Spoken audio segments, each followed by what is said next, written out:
bud. How are you? Hi. How are you? What would you like to know today?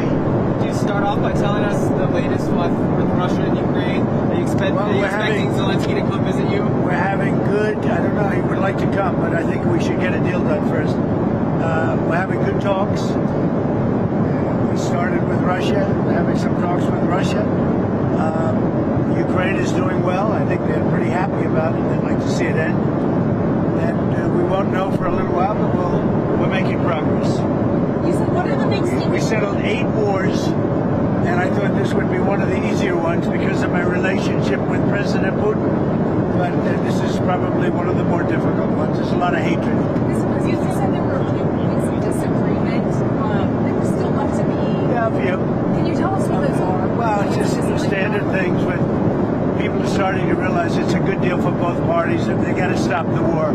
They're losing a lot of people, a lot of soldiers, mostly soldiers. In that 28-point plan, it was originally leaked. There were some portions of that that said that Ukraine. Well, that was an original proposal, and then from there we went back and forth. So when it comes to ceding land to Russia, is that still on the table or has that changed? Well, they're talking about going land both ways and trying to clean up a border. You know, you can't go through the middle of a house, you can't go through the middle of a highway. So they're trying to work something. It's a complicated process. Doesn't go that quickly. What about security guarantees and? Well, we're working that out with Europe. Europe will be largely involved in that. We're working that out with Europe. Europe really wants to see it end if possible. There were a lot of Republicans who felt that the first plan, the first 28-point plan, was too favorable to Russia. Have you changed Well, that? that was just a map. All that was is a map. That was not a plan. It was a concept.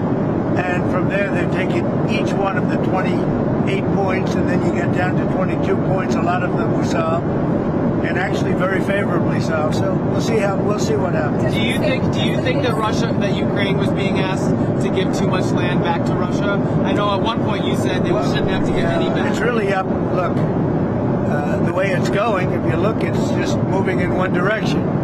So eventually that's land that over the next couple of months might be gotten by Russia anyway.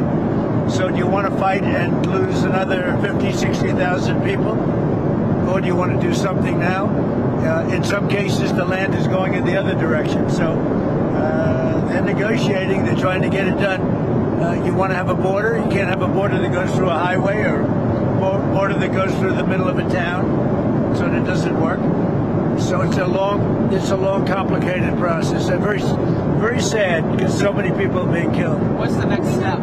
They're going to keep talking. They're talking to Russia now. Steve Witkoff is going over, maybe with Jared. I'm not sure about Jared going, but he's involved in the process. Smart guy, and they're going to be meeting with President Putin, I believe, next week in Moscow. Next week in Moscow? I think so, yes. What kinds of concessions are the Russians going to have to make? Well, they're making concessions. Their big concession is they stop fighting and they don't take any more land. Again, it's a war that would have never happened if I was president. This was not anything that was going to happen. This happened because of stupidity. It's too bad. Mr. President. So if Witkoff is going to Russia next week, does that mean that Thanksgiving deadline doesn't stand anymore for Ukraine to agree to this? We're going to see what happens. They set up a date, and the date is going to be sometime in the very near future. Do you have no deadline? No, I don't have a deadline.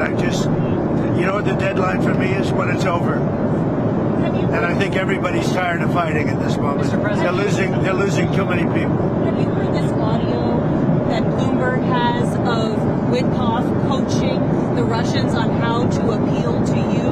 Well, I haven't heard it, no, but that's a standard thing, you know, because he's got to sell this to Ukraine. He's got to sell Ukraine to Russia. That's what a deal maker does. You got to say, look, they want this. You've got to convince them with this. You know, that's a very standard form of negotiation.